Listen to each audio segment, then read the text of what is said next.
Welcome to Fast Effect Double Speed Magic the Gathering. Here we have a mirror match of a deck that was not in the format very long. Turbo, Valky, Tibalt, Cascade, whatever you want to call it. We have Turbo Tibalt. We didn't even get a chance to agree on the name of the card. Matt showing that he does have a single proxy in the deck, a card that he had purchased from the shop. Given how USPS has been, we are just letting people use cards as soon as they purchase them from the shop. This is compared to worrying about when they'd potentially get there. We've had some things take like literally a month. It's outrageous. And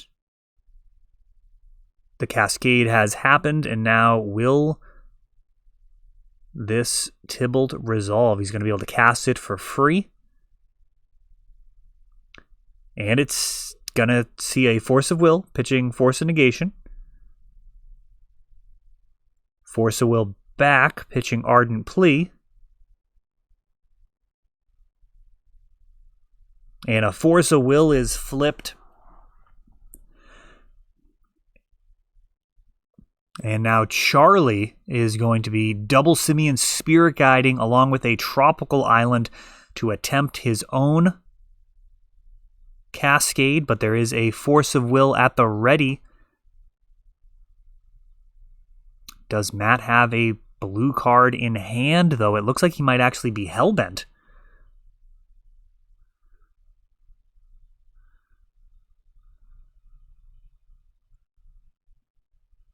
Yeah, I believe he is.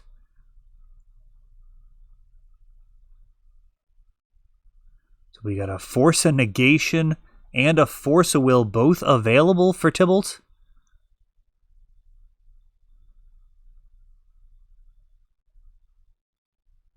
Simian Spirit Guide. This is going to be a train wreck. Oh my gosh, there's going to be so many piles.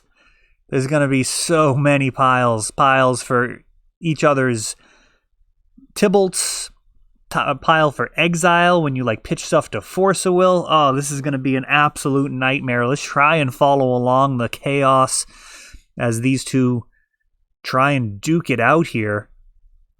Shardless Agent getting after Tibalt, but I mean, he can exile the Shardless Agent and spin the wheel again. Holy cow, this is absolutely crazy. And that's exactly what's happening. And we'll see if Charlie... So he'll have a decision to make. So he can actually stay with a Valky, or he can get a Tibalt here. His call. It looks like he's going to stay with the creature. He's going to add the creature to his board presence.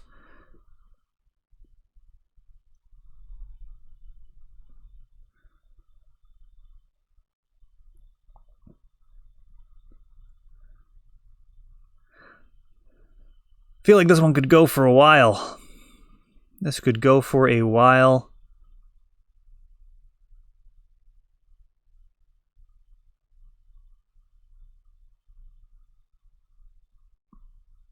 I don't know if I feel super bad about this deck being out of the format. Overall, my opinion about Legacy and Magic in general is like, even if they stopped today, it would still be the best tabletop game ever made. So I don't really worry about it too much. If they do ban a card, I mean, it's not what I like to see in general. I do like the idea of playing with as many cards as possible. But in terms of like really ruining things, it's pretty difficult to do at this stage. And in my estimation, we've got some Force of Wills, or Force of Negations trading here. Yeah, one of the crazy things about this is the ability to Cascade on your opponent's turn, enabling your Force of Negations to be pitch counters to protect your own spells. That's not nothing.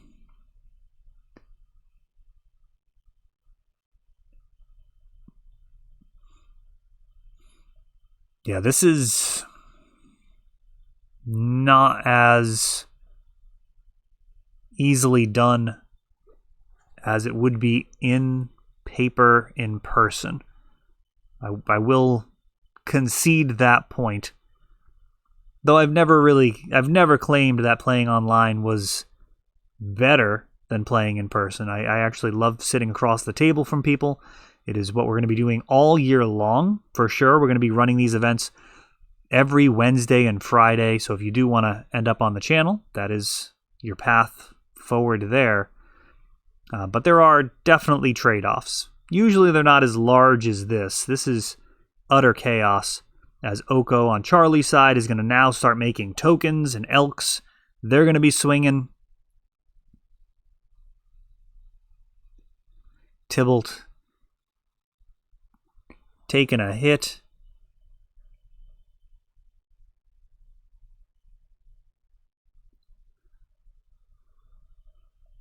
And Simian Spirit Guide joining in the fun. Those apes are literally part of your strategy. Like, just attacking with 2/2s is very often how this is going to go. And so much denial as Charlie's able to stifle Matt getting back into this game. A ardent plea.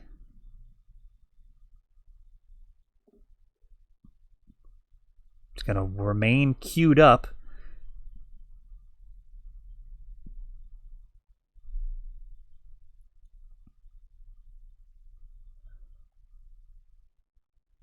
And now we're cascading.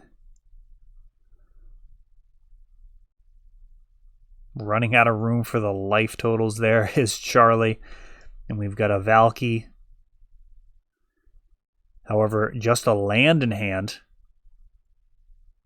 Not that Charlie's out of resources, but his hand is barren at this point. A little pause there. Matt was actually just in the shop, and he confirmed that this is an absolutely hellacious matchup with piles on piles of different permanents and card types in exile. You got stuff exiled for Valkies and Tibalts, and your opponent's Valkies and Tibalts. Tokens for Oko. I mean, this is absolutely crazy. It does feel like Matt is significantly behind here in his board presence. But he's able to get a Planeswalker yet again. And this is a Brazen Borrower bouncing it? I believe it is. But, I mean, he's practically at capacity to cast the Tibalt. I think it's 7 mana. He's pretty close, but it would not really make much of a difference as he is scooping it up. And Charlie taking down that first game. I think this will be the only Tibalt mirror match on the channel. And this deck is looking to be extremely fast. The problem is both of these decks capable of the same type of explosive starts, which can kind of invalidate each other.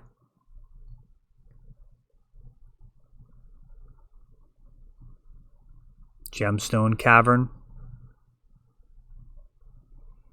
Tropical Island. Charlie on the play. Hand would not have been as strong. The fact that he was on the draw means that he gets this Gemstone Cavern pre-game, and he's actually just going to cast a Valky.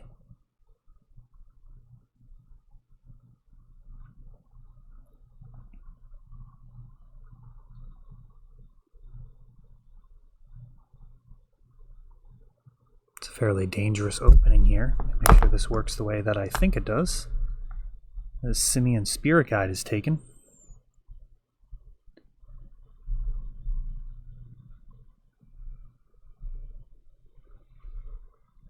And Shardless Agent. It's going to find a Tibalt.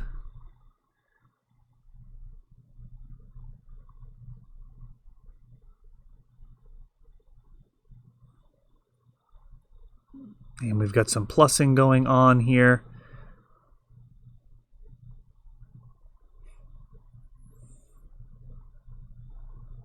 I will say I actually got to play against Charlie in the event. It was my one loss on the evening. Game 1 honestly felt like I couldn't lose playing Dredge. I mean, yeah, if Tibalt gets to the point where he can ultimate and exile graveyards, that's going to be a problem, but just really felt like you could spot them a turn 1 Tibalt and it really wouldn't matter very much. The counter magic can potentially keep you in check when you're trying to be extremely explosive, but really did not run into that. And combination of Lion's Eye Diamonds, Faithless Lootings, breakthroughs, etc. Made it feel just pretty much unlosable. Game 1. Game 2 and 3, however, Leyline of the Void, the sideboard card of choice against Dredge, and of course that pulled some serious weight. Now Lavinia is going to be preventing a lot of shenanigans. She is the tech that you want to be cascading into, and we have a trade of bears. Unfortunately, Oko is just going to be able to easily answer Lavinia in all likelihood.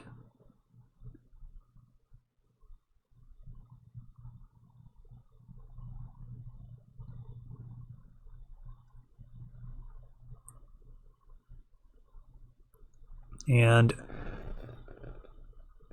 actually, even Tibalt just exiles her and allows you to recast it. What a mess. So yeah, that's the card of choice if your opponent doesn't have a Tibalt out.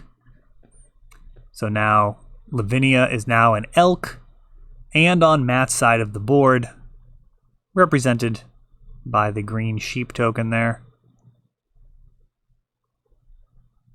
We've got a dismember. And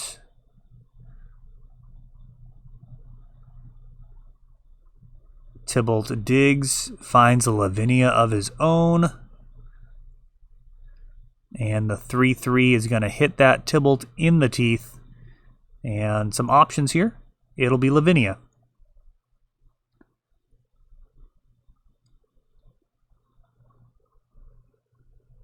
The ability to plus. Oh, they're trying to sort it out here. Trying to make the game state more clear. Oh, and actually, no, that was because it was legendary. So that elk was... Oh, that's a mess.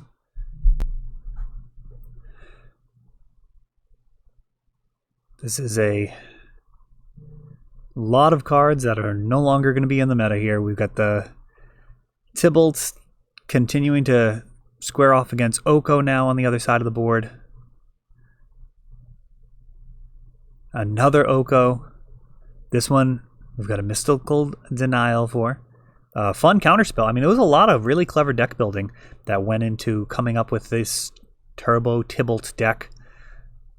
Question of like how many counterspells can you jam into the shell. You got Force Will, Force of Negation, Misdirection, Mystic Denial. That one's a 3-mana counterspell that you can cast for only 1 blue if it's targeting a blue spell, allowing you to not hit it with Cascade, but give you the most game versus opposing counterspells and Okos and Euros.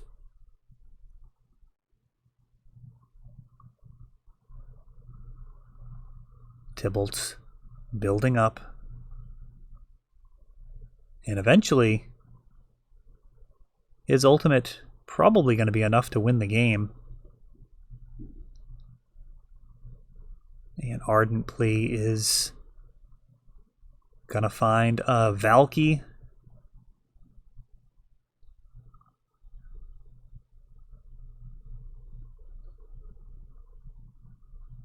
And it's actually going to be a Valky. All right. So, go after Charlie's hand.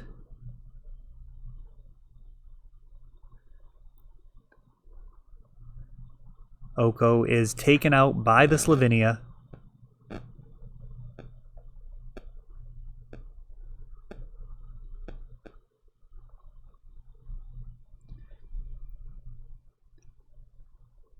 Yeah, it's a pretty powerful interaction. I mean, this matchup in particular seems like an absolute train wreck. Pretty unusual, but it is good that we got it on camera. We've got a Dismember, Force of Negation. Just a lot of cards that are kind of hidden 3 mana spells. Dismember typically just going to be 1 mana, but it actually costs 3. Same with the Mystical Dispute.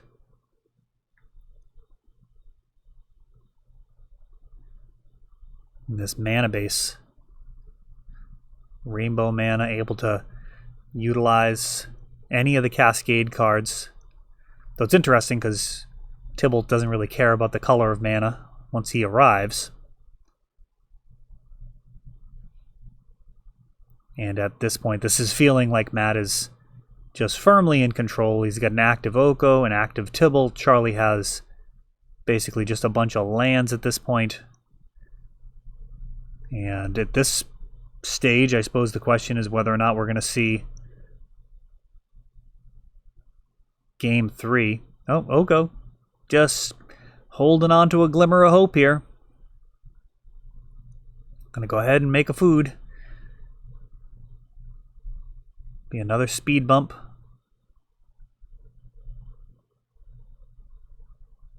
Force of Will. And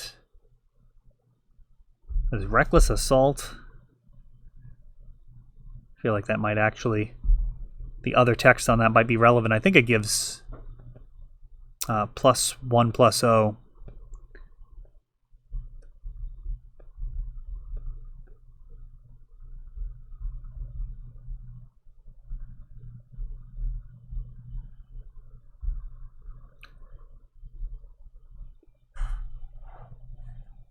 That's not Reckless Assault. Relentless? No, that's not it. That's the one that gives you multiple attack steps.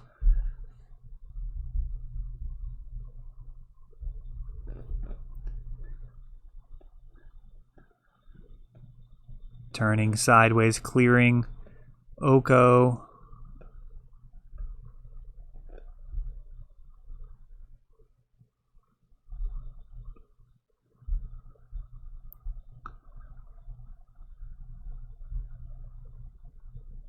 Violent Outburst, sorry.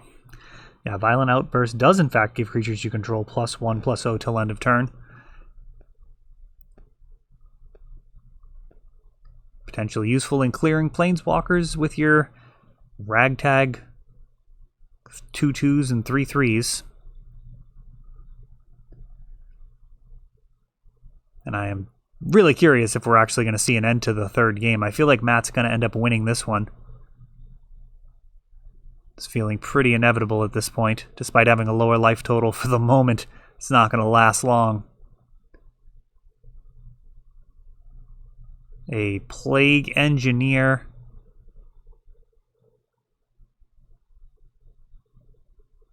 Valky shows up. And this should do it. Valky not going to be enough. Getting him out of there with Tibalt. And there's going to be a whole bunch of damage coming through.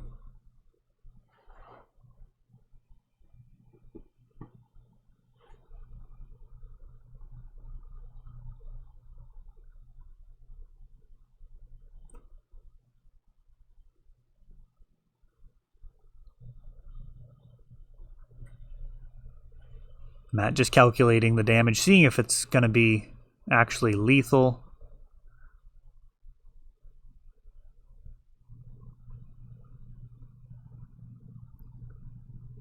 A Simian Spirit Guide, putting in some final resistance, and we'll have a counter spell in the form of Force of Will, and that will actually do it as Matt picks up the second game. Now, it doesn't seem like we're actually going to have enough time for the third, but we're going to attempt it. Charlie mulling to 5 and on the play. Matt, no Gemstone Cavern to begin. One of the accelerants in the deck. You got your Gemstone Caverns, you got your Simian Spirit Guides. I don't know how many Elvish Spirit Guides it's running and Simian Spirit Guides in these final lists. You can see on MTG Top 8, I believe we got these lists onto the interwebs, and there we go, cascading. Does Charlie have an answer to this Tibalt?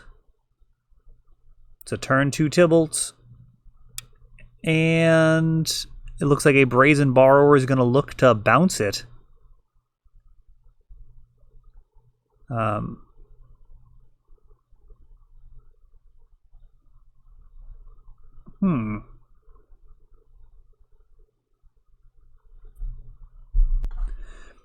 Guess I don't understand that. I'm not sure if I'm missing something there. It looked like that was a Brazen Borrower bouncing Tibalt before he got to plus, which doesn't make sense to me. If this enters on Matt's turn, he'll have priority and be able to just plus the Tibalt. Yeah, I don't know.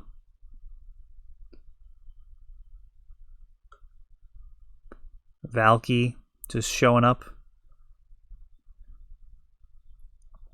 It does amuse me, some of the people talking about how careless Wizards was with their approach to the cards, saying that they could have solved it by just putting Tibalt as the front face of the card, so you couldn't cascade into it.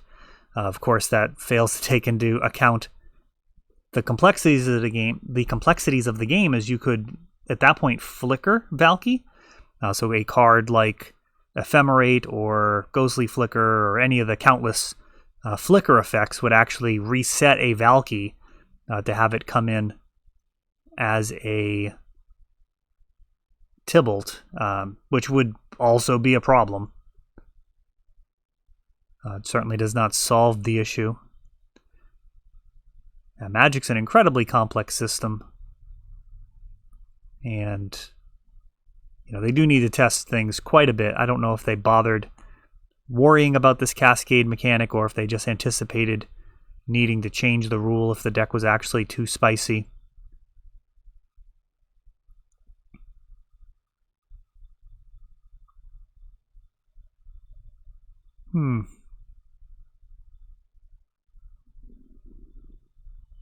Yeah, that looked like a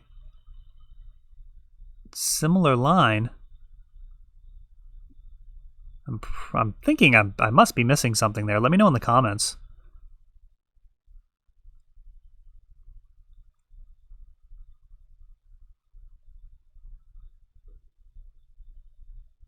Valky cascaded into. We've got another Tibalt on board. And not a lot of time left in the match. We're coming up to that 50-minute mark, and that's with some skipping over shuffling. So there may have been a judge call in here at some point. But time is starting to go. Tibalt finding an Oko. Not bad. Bringing another friend to the table.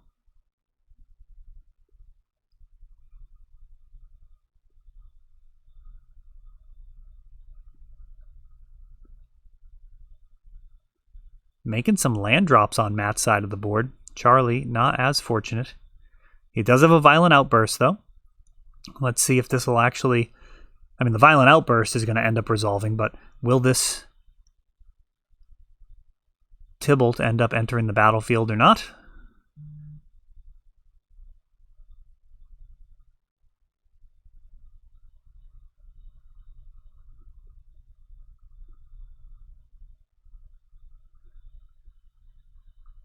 And there he is.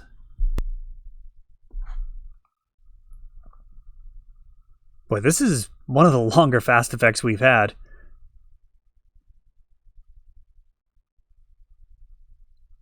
By pretty decent margin.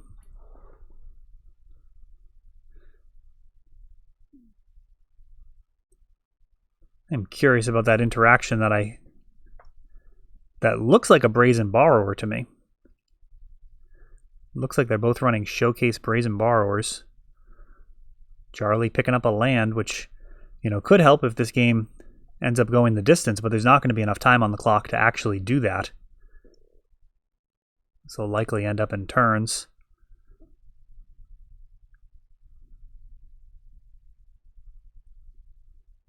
Brazen Borrower. Bouncing Tibalt. And yeah, that's an interaction I'm not sure on. Maybe it was on Charlie's turn. Maybe I was lost on which turn it was. But for sure, Tibalt has a, as he enters the battlefield, emblem. So it's not a trigger, so you can't respond to that. And then once he's in the battlefield, you actually get to plus him. And it looks like Charlie actually scooping it up here. I think they were going to run out of time, Charlie being a good sport, Matt having a overwhelming advantage. So even if they were going to run out of turns, going to give him the W, as that is a hellacious grind, is that match. I suppose the meta may be better for not having that mirror match in it. Tough to say. That is all for this one, but don't worry, there is a lot more. You can check out our older videos, and we're always putting out new videos from ELD's Time Vault games in Bellingham, Massachusetts. If you want to help the channel, of course, you can like, subscribe, share, tap that notification bell so you can know the next time our new videos come out. Thanks for watching.